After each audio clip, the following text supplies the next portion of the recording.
समझे और कबूल के जाने परमेश्वर की आशीष हो। आमीन। जो वचन प्रकाशित वाक्य को हम पढ़ते हैं, प्रकाशित वाक्य का मतलब होता है प्रकाश डालना।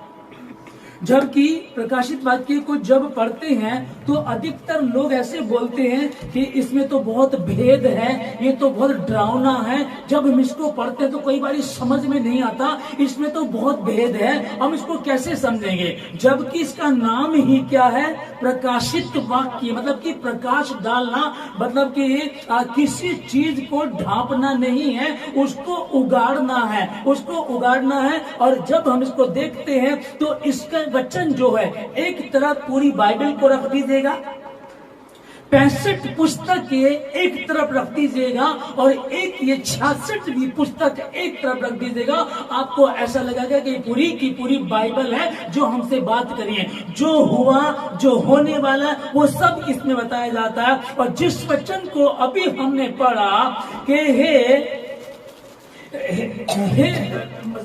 पृथ्वी के लोगों, तुम पर हाय, क्योंकि शैतान बड़े क्रोध के साथ जमीन पर उतर आया है। हाल ही में हमने 19 तारीख चौथे महीने 2024 में जो देखा कि बड़ा भूकंप आया, बारिश हुई, ओले पड़े, और यहाँ तक कि जो पेड़, बड़े बड़े मोटे मोटे पेड़ थे, वो भी जड़ से उखड़ गए, ओले बहुत पड़े, कितना नुकसान हुआ इसमें। अब इस चीज को जब हम समझते हैं, कई लोग अपनी अपनी बातें बता रहे हैं, तूफान आया, कुछ हुआ, बहुत तरीके की बातें बता रहे हैं। मुझको यहाँ इस जगह में नहीं बोलना चाहता, लेकिन बाइबल क्या बताती है वो मुझे अधिकार है बोलने का।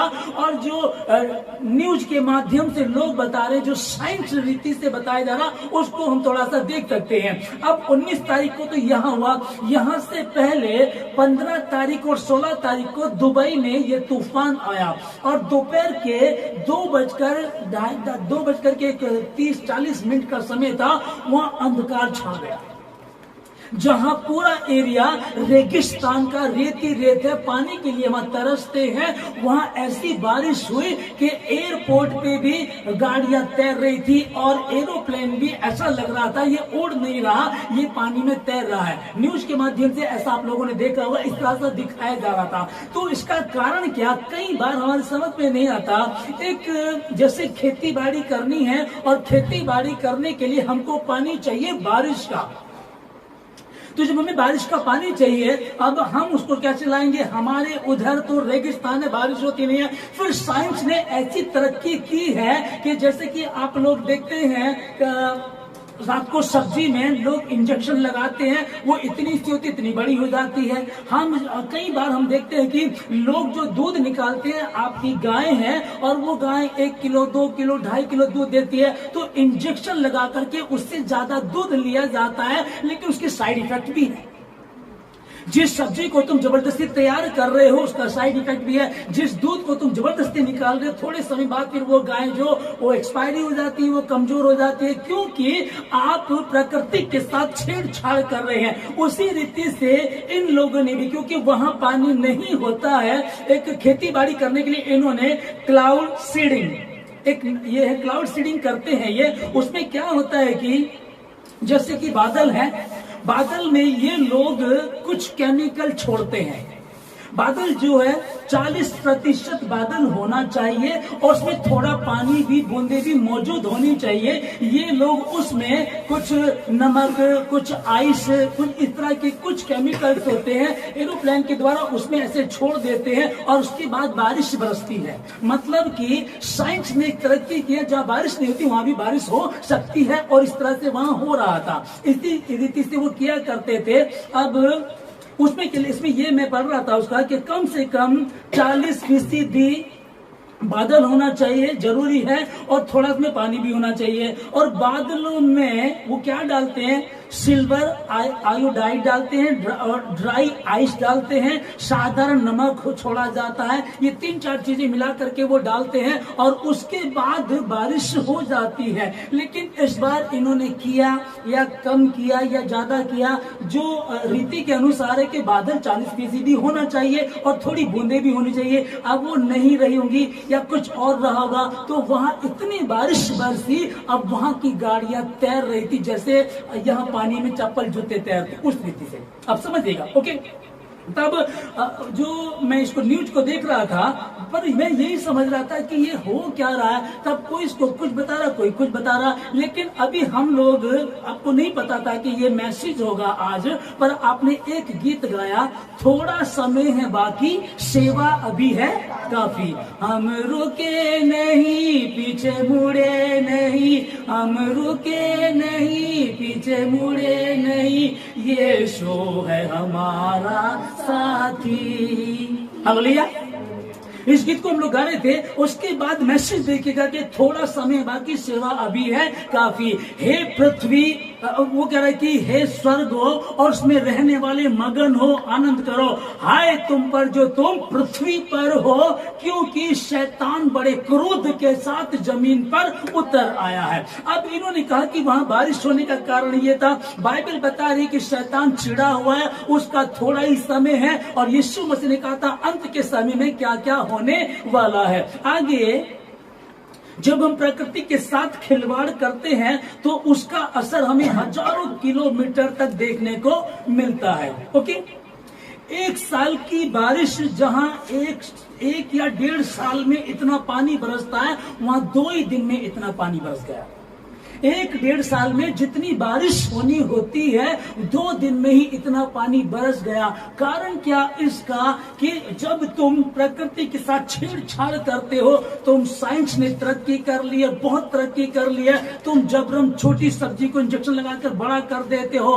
कुछ ऐसे प्रोडक्ट आ रहे हैं कि इंसान खाता, उसकी बॉडी बहुत जल्दी बन जाती है, लेकिन उसका साइड इफेक्ट कितना है उसको लोग समझते नहीं है। हाँ, पता है उन लोगों को, फिर भी वो लोग उस पर ध्यान नहीं देते हैं। जब इस चीज को हम लोग यहाँ देख रहे हैं कि 75 सालों में पहली बार ऐसा तूफान, ऐसी बारिश आई वहां। अब ये लोग बोल रहे हैं कि इन्होंने ये जो क्लाउड सीडिंग जो ये करते हैं, बारिश को, उसको बोलेंगे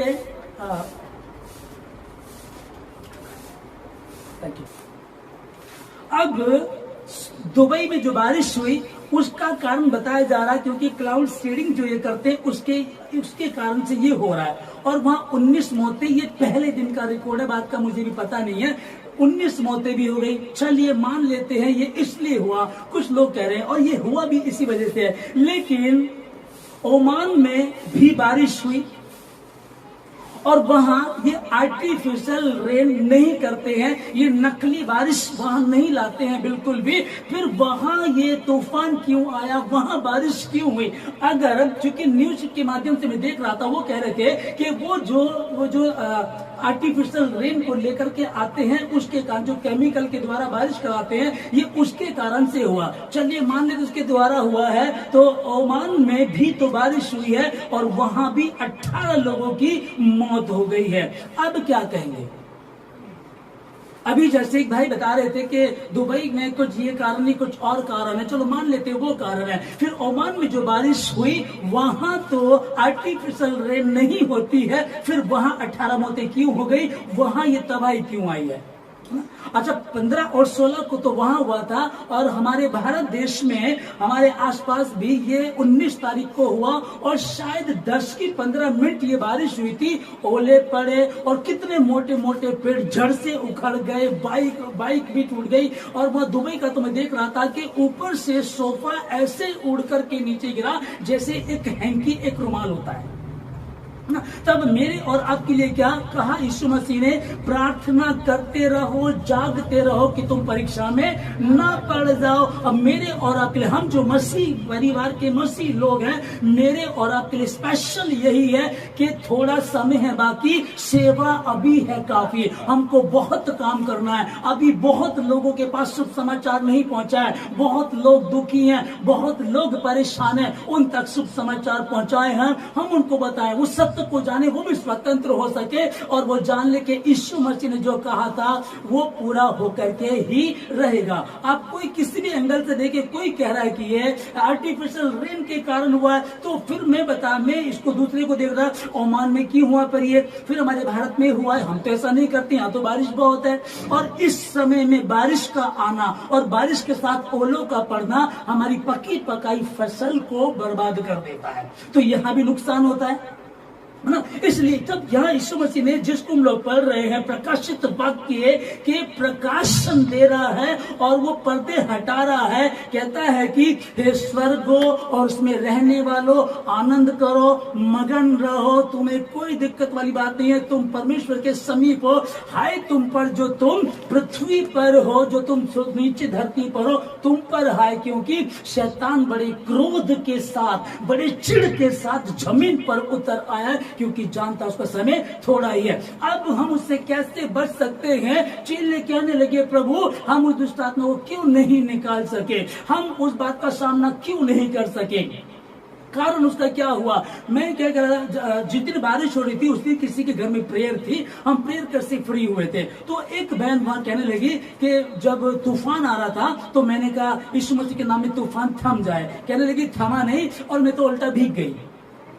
अच्छे मन की है वो, कहने लगी जब प्रभु ने तूफान को रोका तो मैंने भी कहा तूफान रुक जाए। तो समझेगा इस बात को, यीशु मसीह ने कहा था कि ये जाति प्रार्थना और उपवास के अतिरिक्त और किसी वस्तु से नहीं जाती। मैं और आप हम उपवास रखें, प्रार्थना करें और हम अपने परिवार, अपने घराने को बचा सकते हैं। राहब वेश्या के बारे में हम पढ़ते हैं कि राहब वेश्या ने परमेश्वर पर विश्वास कर लिया, 2 भेदियों को पनाह दे दी और उसके बाद उनसे कॉन्टेक्ट किया, उनसे कहा कि सुनो मैंने तुम्हारी सहायता की, अब तुम भी मेरे घराने का कुछ बिगड़ने मत देना, मेरे घराने से कोई भी मरना नहीं चाहिए। कौन है? मैं हूँ, मेरे पिता माता भाई बहन यही है बस। और जब कॉन्टेक्ट हो गया और जब उस देश पर कब्जा कर लिया गया तो यहोशू ने कहा वो राहब जो स्त्री थी उसके घर में जितने लोग हैं उनको बाहर निकाल करके लाओ। और जब हम वचन को पढ़ते हैं तो उसके घर में मालूम कितने लोग थे? लिखा है कि उसके माँ बाप भाई बहन उसके कुटुंब के लोग और जितने उस घर में थे उन सबों को ले जा करके इजरायली छावनी में बिठा दिया। हालेलुया, है ना। कि परीक्षा में ना पड़ जाओ, इसलिए तुम प्रार्थना करते रहो। और मुझे और आपको इस बात का अचंभा करने की कोई जरूरत नहीं है। ये हुआ है, ये होगा और भी होगा, ये रुकेगा नहीं। हाँ, हम अगर बोझ रखते हैं, आप अपने शहर का, आप अपने शहर का, आप अपने नगर का, अपनी गली का, अपने अपने अपने लोगों का, अगर वो नहीं सुनते हैं, एक बार शुभ समाचार बता दीजिएगा और उसके बाद प्रार्थना कीजिएगा कि परमेश्वर तेरी महिमा हो। चूंकि बाइबल में लिखा है हर एक घुटना टिकेगा और हर एक जुबान अंगीकार करे। इस राहब वेश्या ने विश्वास किया परमेश्वर पर।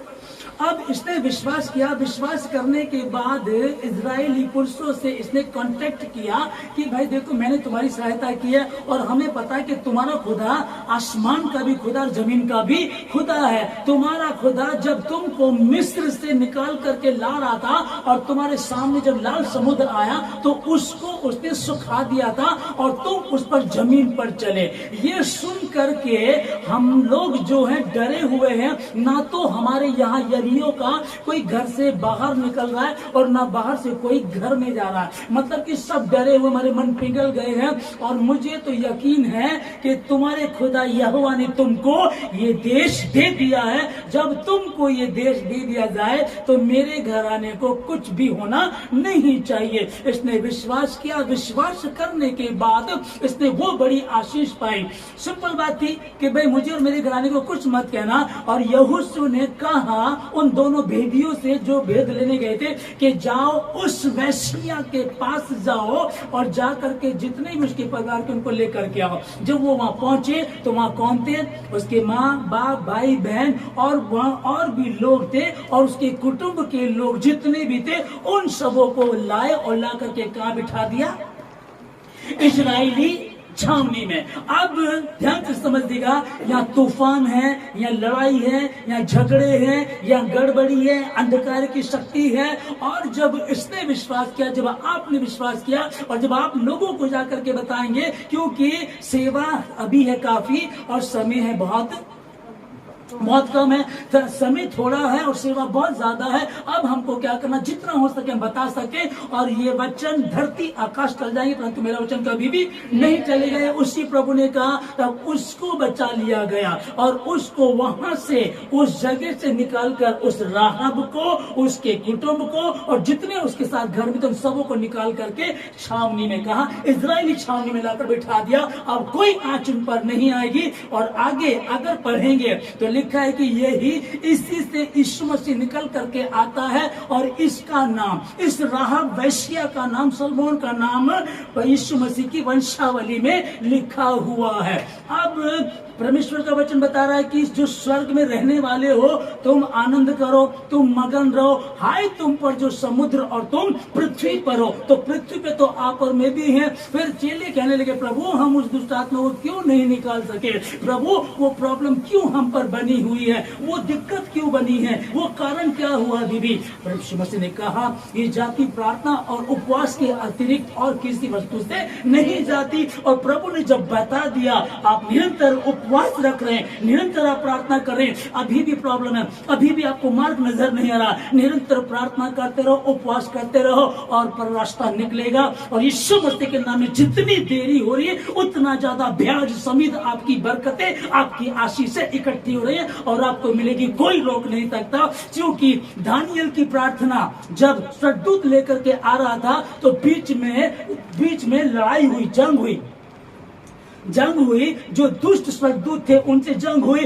और वो जब लौट करके आया उसने कहा, तेरी प्रार्थना पहले ही दिन हालेलुया, तेरी प्रार्थना पहले ही दिन सुन ली गई थी। जब तुम उपवास कर रहे थे, जब तुम प्रार्थना कर रहे थे, पहले ही दिन तेरी प्रार्थना सुन ली गई थी। मैं तेरी प्रार्थना का उत्तर लेकर आ रहा था। 21 दिन मुझे इसलिए हो गए क्योंकि मैं बीच में लड़ाई लड़ रहा था। हालेलुया, आपकी प्रार्थना सुन ली गई है। अब आपकी प्रार्थना अभी नजर नहीं आ रहा। फिर वचन में लिखा है, अब विश्वास आशा की वस्तुओं का निश्चय और अनदेखी वस्तुओं का प्रमाण है। आमीन। चूंकि उसने कह दिया, अब तूफान आया, अब दुबई में आया, अब भारत में भी आया, कई जगह दिक्कतें चल रही हैं, फिर हम कैसे बचेंगे? कौन हमको बचाएगा? एक है जो हमको बचाएगा, यीशु मसीह है। और यीशु मसीह ने कहा, मैं नहीं आऊंगा, मैंने तुमको अधिकार दे दिया है। मैं मौत की, अधोलोक की कुंजियां मेरे हाथों में, ये सब अधिकार मुझे दिया गया और वो अधिकार अब मैं तुमको देता हूँ। जाओ, जा करके बीमारों पर हाथ रखो, चंगे करो, मुर्दों को जिलाओ, दुष्ट आत्माओं को निकालो और मैं युग के अंत तक सदा तुम्हारे साथ हूँ। हम उस दुष्ट आत्मा को क्यों नहीं निकाल सके? अपने विश्वास की कमी के कारण। फिर क्या करें? यीशु मसीह ने कह दिया था, हाय तुम पर जो तुम अब पृथ्वी पर हो। अभी भी वक्त है, जो ऑनलाइन सुन रहे हैं, जो मसीह लोग हैं, मैं कहना चाहता हूँ, उसने कहा था हाय तुम पर, तो हम भी तो पृथ्वी पर हैं, पर तुम उसके अनुग्रह को लेकर के घूमते हो।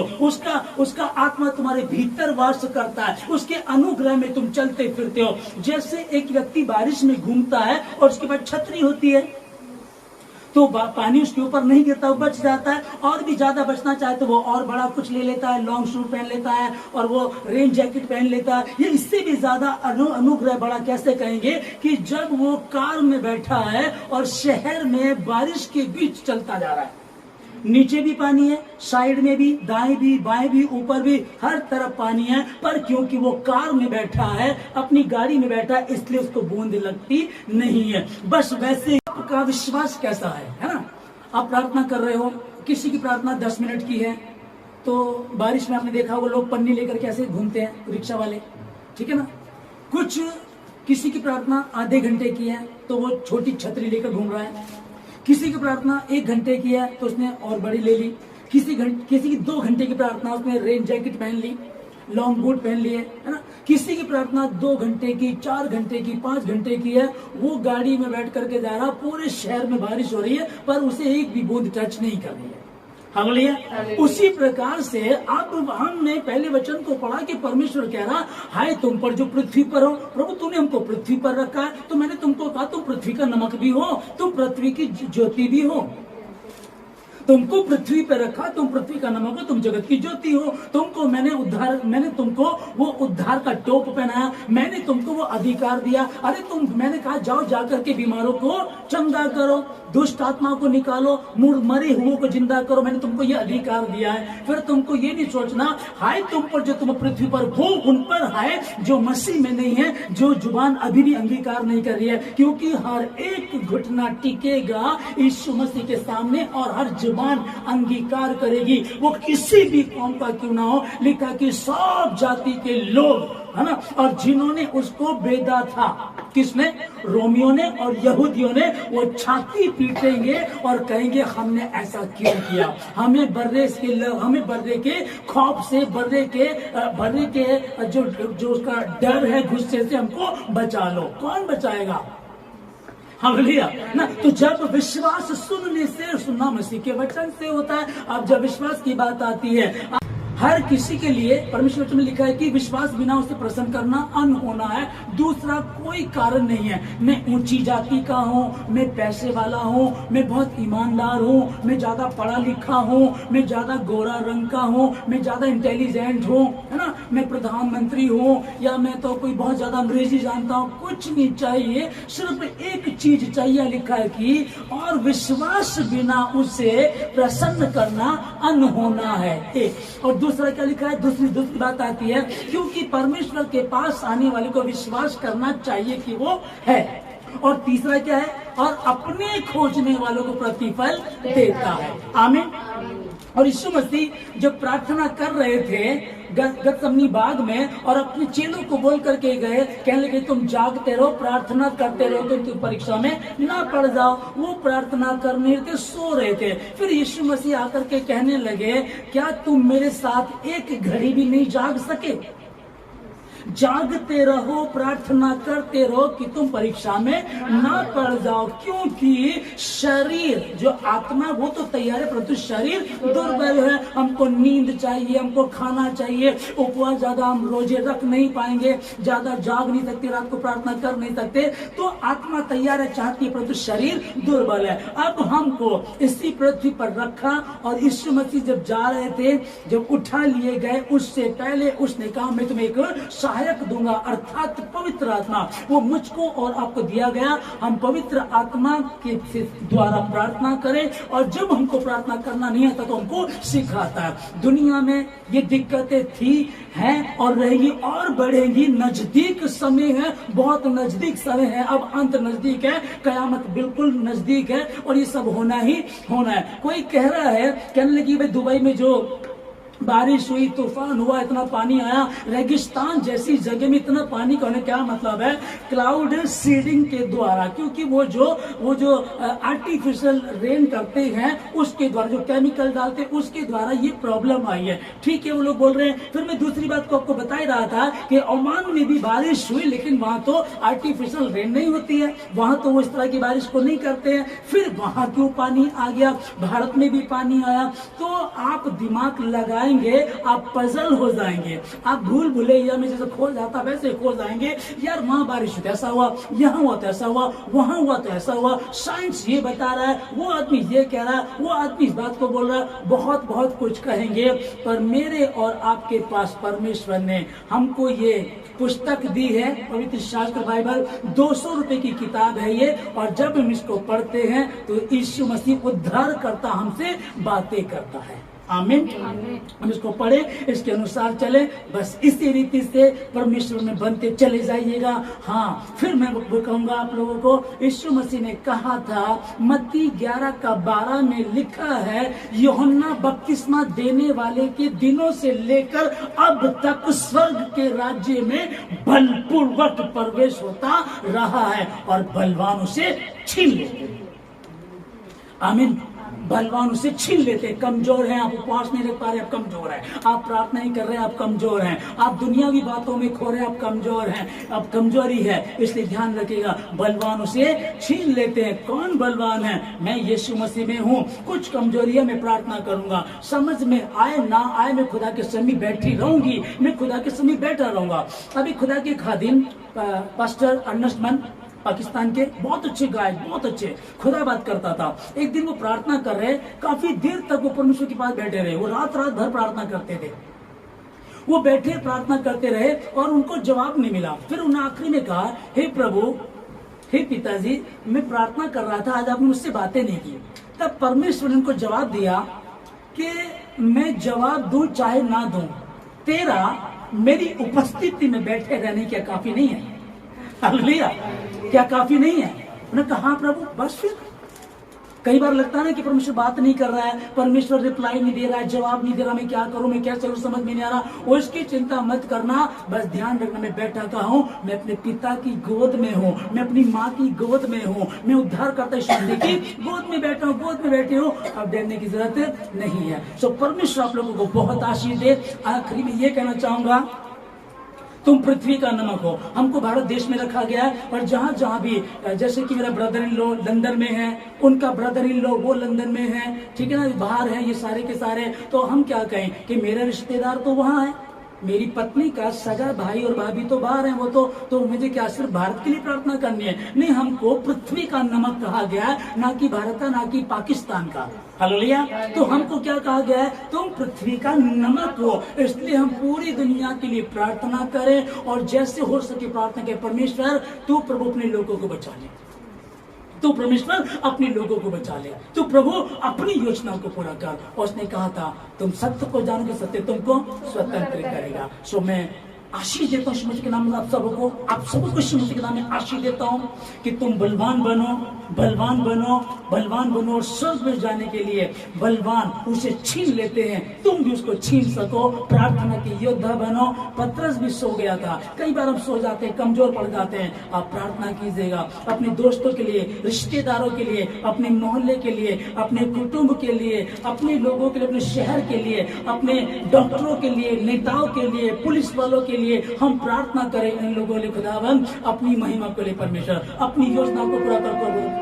हालेलुया, थैंक यू, धन्यवाद यीशु, धन्यवाद प्रभु राजा। प्रार्थना करता परमेश्वर आप संभाले प्रभु राजा, आपकी महिमा को दाम। और ये जो आपदाएं आ रही है परमेश्वर, हमारी प्रार्थना प्रभु जी रुक जाए, हमारी प्रार्थना परमेश्वर, क्योंकि प्रभु जी बारिश हुई, ओले पड़े, पकी पकाई जो फसल है वो खराब हो जाती है। कितना लोगों का नुकसान हुआ होगा, कितने तो उसमें जमींदार है, लेकिन कितने गरीब भी होंगे परमेश्वर। फिर भी प्रभु जी मेरी नहीं आप ही की इच्छा पूरी हो, आप संभालिएगा।